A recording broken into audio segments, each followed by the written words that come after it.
Have you ever wondered what somebody who's losing weight on intermittent fasting is actually eating? Well, stick around because in today's video, I'm going to show you everything I've eaten over the last week.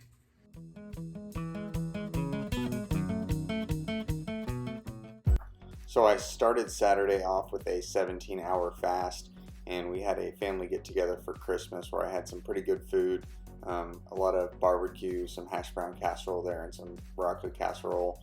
And you're going to see throughout the week I'm going to eat a ton of Rice Krispies treats. Now when the new year starts, I'm going to start to eat a little more healthy, but this being Christmas week and all, I did go a little overboard on those Rice Krispies treats. My mother-in-law makes them. They're delicious, and I only get them one time a year, so I think throughout the course of this week I'm probably going to eat about, probably close to 4,000 calories in Rice Krispies treats alone, so you're going to see those repeating a lot.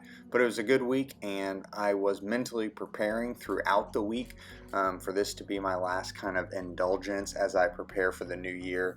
If you've been following my journey at all over the last 8 months, I've lost about 60 pounds. I started intermittent fasting this last April at about 265 pounds, and I'm down to about 205. And my goal weight is about 185 pounds. And when the new year comes, I'm going to start to reduce my calories a little bit. I'm averaging right now about 27 to 2,800 calories a day.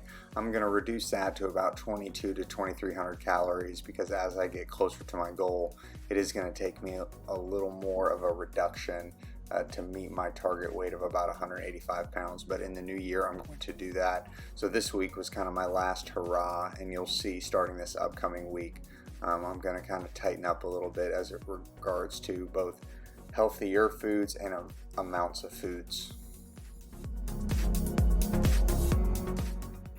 There again with the Rice Krispies treats, again you're going to see those throughout the week. And then I had a pizza Sunday night. I had, I think, 6 of those slices on Sunday night.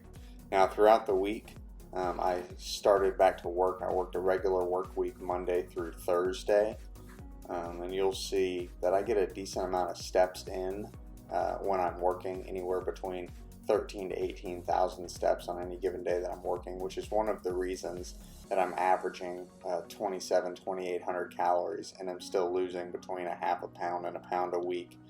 It's all about finding that balance between calories in and calories out. If you're enjoying this video and getting something out of it, do me a favor and smash that like button and leave me a comment below. If you've been watching my week of eating videos, what do you think I can do to help improve the quality of these videos, and what would you like to see in upcoming videos to help you get the most out of them? I've only been doing this for about 7 or 8 weeks now, so I want to make sure that I'm providing you the most value out of these videos. So like I said, when the new year hits, my plan is to lose about another 30 to 35 pounds by the time April comes around. And my goal has always been to lose it slow and sustainably, because I've done crash diets in the past and they don't work because you just end up gaining the weight back because you're not building healthy habits. So what I'm going to do to continue to lose weight and get to my target weight is I'm going to start to substitute healthier options for some of the unhealthy things that I'm doing now. For example, you see here I'm eating a rotisserie chicken instead of fried chicken, and I'm just going to continue to do that more and more so that by the time April rolls around, I'll be eating a fairly clean and healthy diet. Because if you've ever lost weight in the past, when you first start on your journey, it takes a smaller change in your diet to get a bigger result. So I was 80 pounds overweight, so all it took for me was intermittent fasting and being a little more active, and I was able to lose weight fairly quickly. But as I get closer and closer to my goal weight, I'm going to have to make bigger changes in my diet and lifestyle in order to receive the same amount of weight loss. So as I approach my goal weight, I'm going to start to substitute in healthier foods so that as I approach my goal weight, I'm going to be eating a completely clean and healthy diet. And that's kind of slow, consistent progress is going to help me to build the habit so it maintains and it's something sustainable and I can do long term.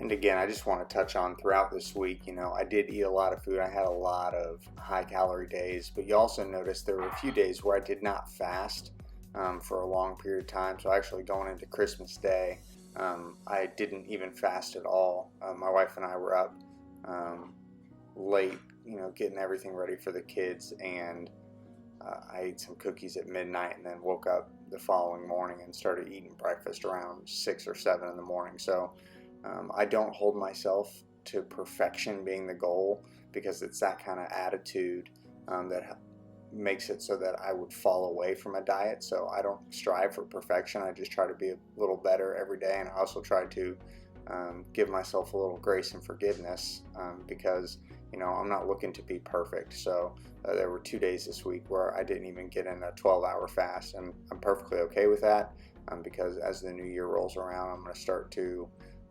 make some changes to continue on my journey.